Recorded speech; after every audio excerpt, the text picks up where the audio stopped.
The morning Blake Moreland called me a weed began with a splash of hot coffee down my sleeve.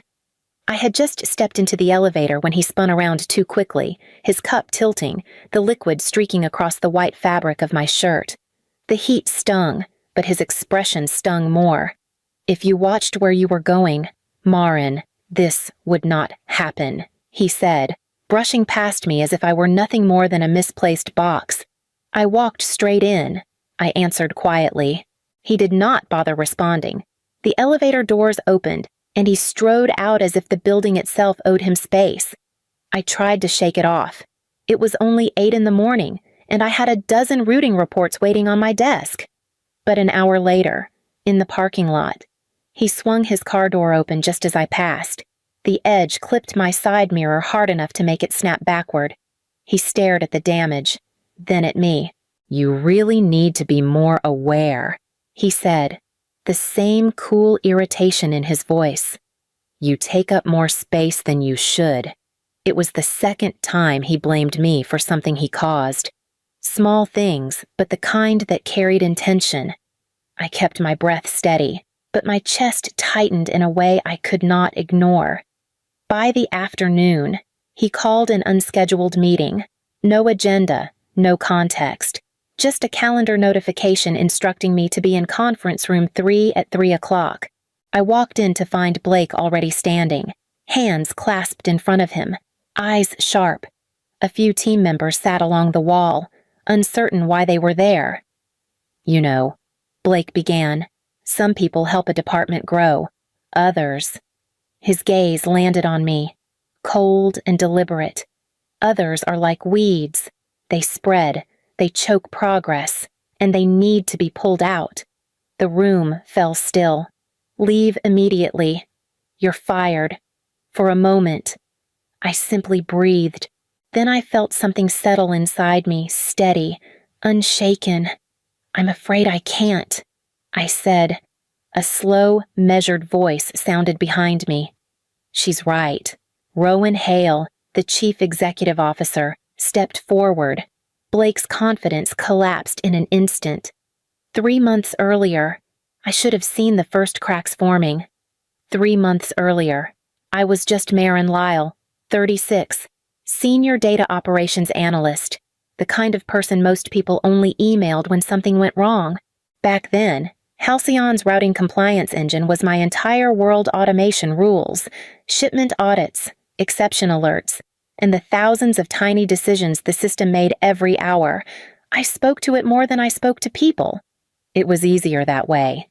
Most coworkers assumed Blake Moreland oversaw the engine. He encouraged the misunderstanding whenever a report ran flawlessly or a client praised the turnaround time. He stepped in with a smile and said, "Glad our team could deliver." He never looked at me when he said it. Not once. One morning, I left a printed analysis on his desk, an alert pattern showing a rising delay in weekend shipments. He skimmed 2 lines and pushed it aside. "I will handle the presentation," he said. "You focus on the back-end work.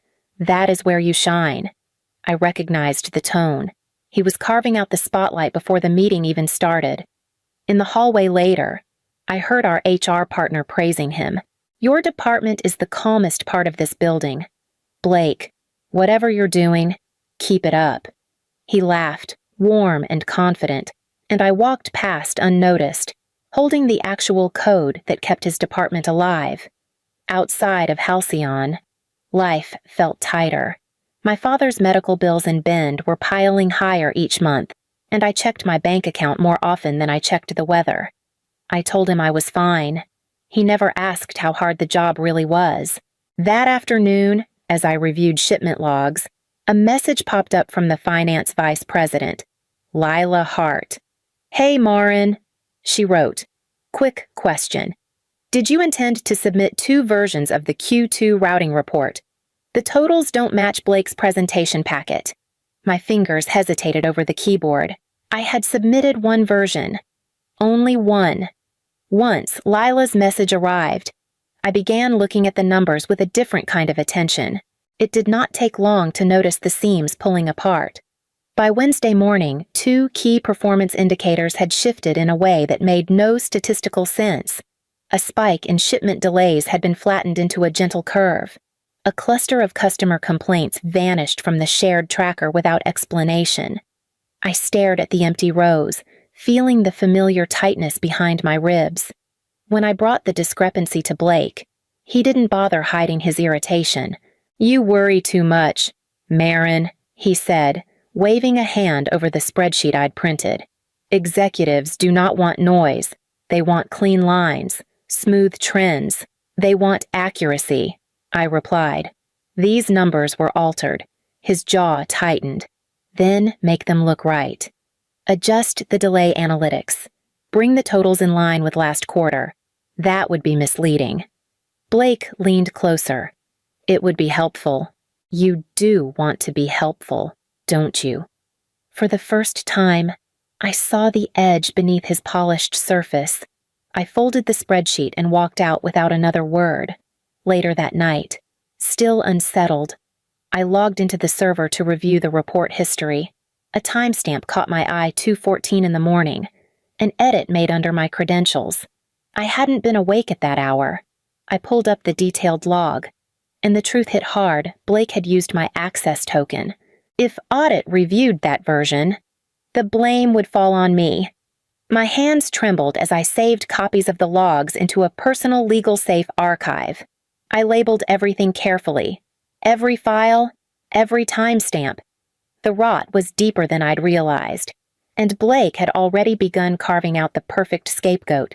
2 days after finding the altered timestamp, another message appeared in my inbox, this time from a mid-level auditor named Karina Walton. "Hi, Marin," she wrote. "Quick clarification. Did you really mean to submit 2 versions of the same routing integrity report? One of them looks clean. The other is different." I typed back slowly. "I only submitted 1 version. Can you forward me both? Karina sent them within minutes." My report was intact. The second version, the one Blake had presented, was warped, smoothed, and stripped of every red flag. I saved the files into my archive folder, naming them carefully. My hands did not shake this time. Later that afternoon, I stood with 2 engineers reviewing a routing anomaly that had triggered an auto stop. I was explaining the logic path when a voice behind us said, "Hold on. Show me that sequence again." I turned to find Rowan Hale watching the screen. The chief executive officer rarely spent time on our floor. He studied the anomaly graph with a steady, almost measured focus, then met my eyes for a brief moment before nodding and walking on. Neither engineer said anything after he left. They did not need to. Near 5 o'clock, Blake stepped into my office doorway. "You are becoming a problem," he said quietly. "Do not make me clean this department." I closed my laptop. "I am doing my job." "That is not what I am talking about." We held each other's stare until he stepped back, expression tight. That night, I documented everything: Karina's email, both report versions, the modified logs, the Slack messages Blake deleted from shared channels.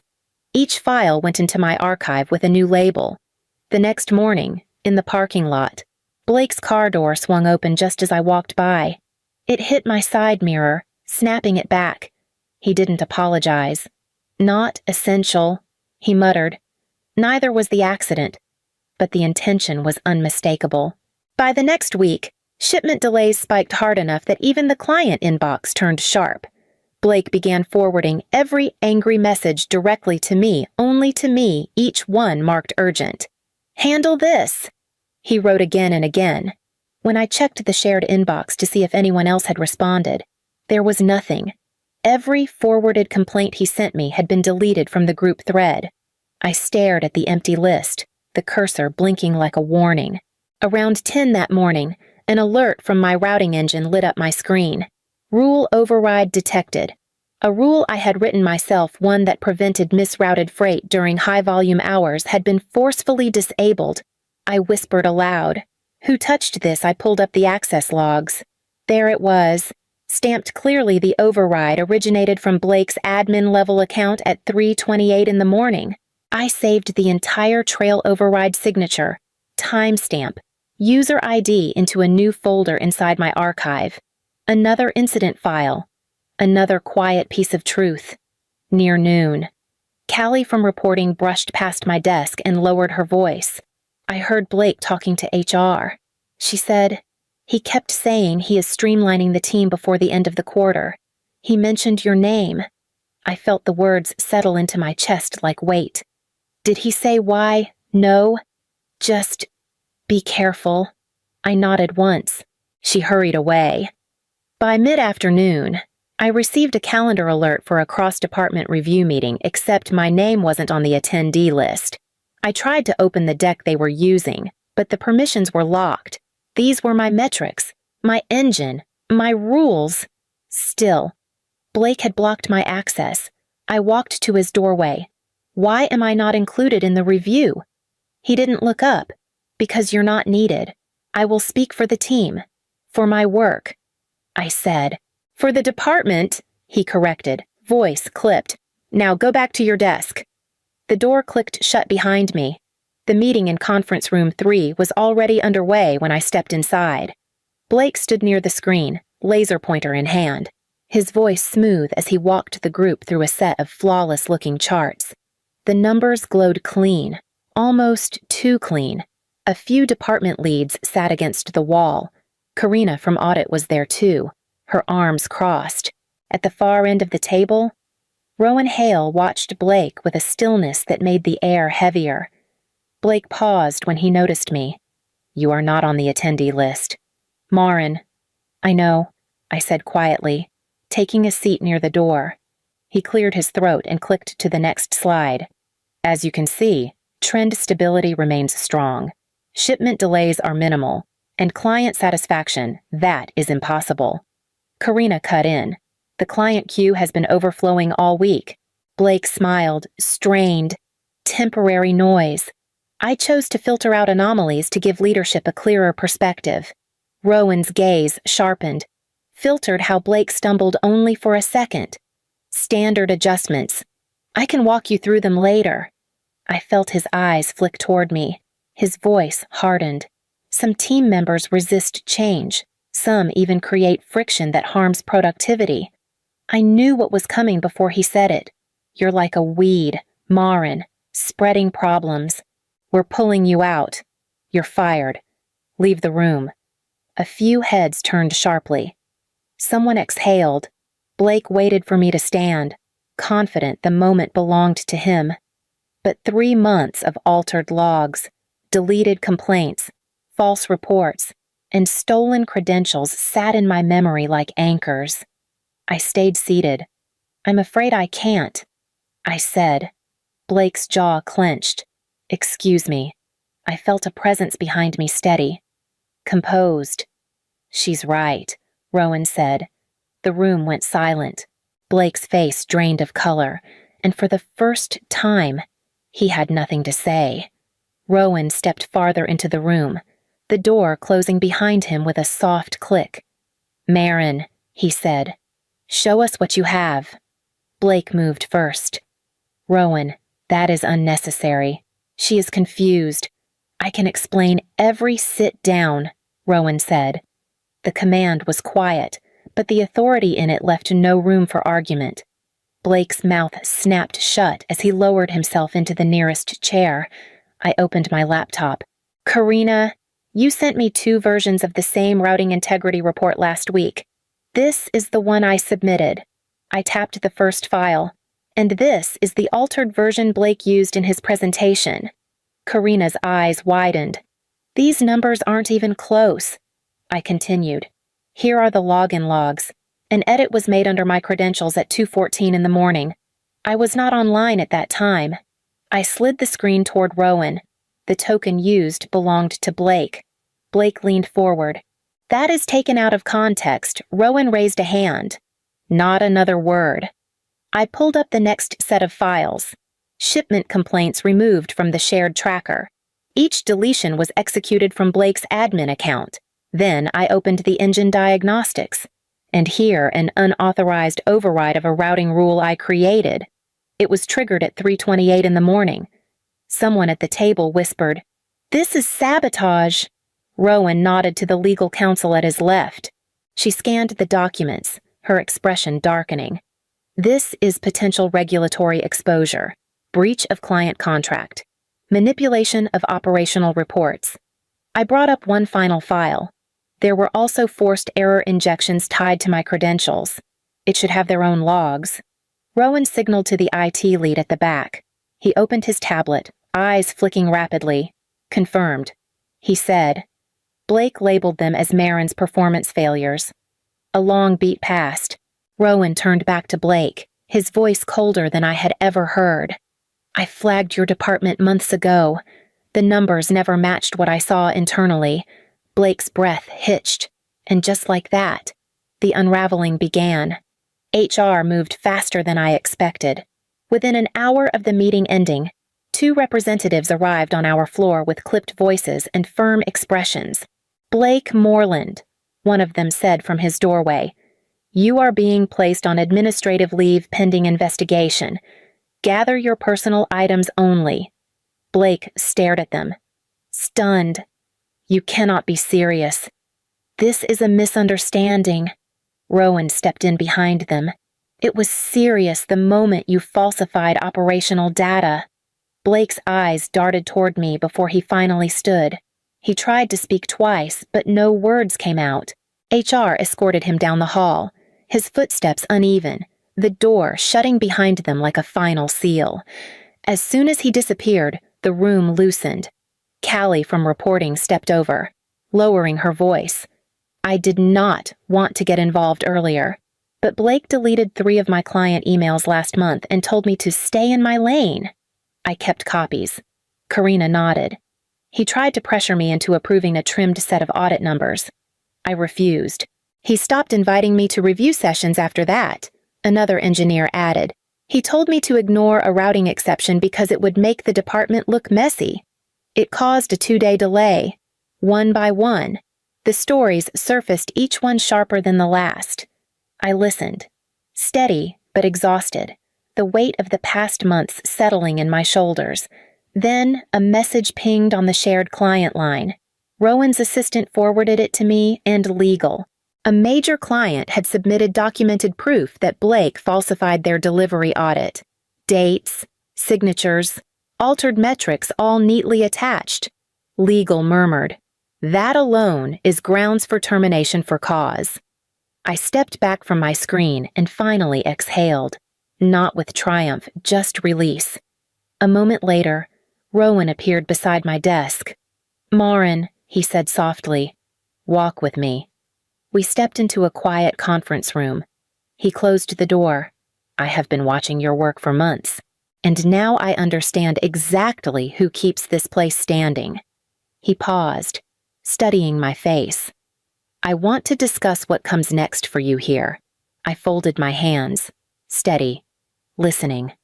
Rowan sat across from me in the quiet conference room, his hands folded, his expression clearer than I had ever seen it. "I want to offer you something," he said. "Not a consolation prize, a position that reflects what you actually do here." He paused. "Director of Operational Integrity. You would report directly to me." I blinked, the title landing slowly. "That is a significant change. It is the right one," he replied. "This company needs someone who understands the systems beneath the numbers and refuses to bend them." I let the words settle, then shook my head lightly. "If I accept, it comes with non-negotiables." He lifted an eyebrow. "Tell me." "Mandatory transparency workflows." I began. "No more hidden edits or buried complaints. Every data manipulation must be logged and visible." "Done," Rowan said without hesitation. "An ethics audit loop." I continued. "Independent oversight with the authority to freeze reporting if anything looks off." He nodded. "Also done. And protected reporting channels. What happened with Blake cannot happen to anyone else. If a junior analyst raises a concern, they cannot be punished for it. That is essential." He agreed. I took a breath. "One more thing. We need a training program for new analysts. Real training. Not the quick onboarding Blake pushed. They should understand data archaeology, how to trace the origins and logic behind every number. Rowan leaned back, a small smile forming. You are asking to rebuild the foundation. I am asking to make sure it does not rot again. Then you have everything you just listed, he said. All of it. The room felt different then, lighter, grounded. He extended his hand. Welcome to the leadership table. Marin. I accepted the offer with a steady shake. The decision felt right, solid. The foundation beneath me finally held. The final HR legal meeting was scheduled for 9 in the morning. Blake arrived 5 minutes early, a stiff confidence in his posture, as if he expected nothing more than a reprimand and a quiet, face-saving transfer. He sat across from me without acknowledgement, drumming his fingers on the table. The head of legal, Marisol Chen, opened a folder thick with documents. Blake Moreland, we are here to review the findings of the formal investigation. Blake leaned back. Good. I am ready to correct whatever misunderstandings have been circulating. Marisol did not look up. The investigation revealed intentional data falsification. Blake shifted. That was a presentation choice. Executives prefer? It was not a choice. She cut in. It was deception. HR Director Thomas Reeves spoke next. We also confirmed retaliatory conduct. Multiple employees provided documented statements. Blake scoffed. People exaggerate when they feel threatened. Marisol continued calmly. A major client submitted proof you altered their delivery audit. That is contract breach. His fingers stopped moving. And, she added, sliding a final page forward, logs show misuse of secured credentials. You accessed systems under Marin Lyle's token. That is a violation of both internal policy and state regulation. For the first time, Blake's voice faltered. I was correcting her mistakes. Thomas looked directly at him. The logs show you injected false errors and deleted complaint records. Those actions were traced only to your account. Rowan entered then, silent, standing behind Marisol. Blake saw him and straightened, but Rowan's expression remained unreadable. Marisol capped her pen. Effective immediately. You are terminated for cause. All severance is revoked. And due to the nature of the violations, the report will be referred to the State Oversight Board for professional review. Blake stared at the table, breath shallow. No one spoke. When the meeting adjourned, I stood. Blake avoided my eyes as he gathered his things, shoulders bent under a weight he had built for himself.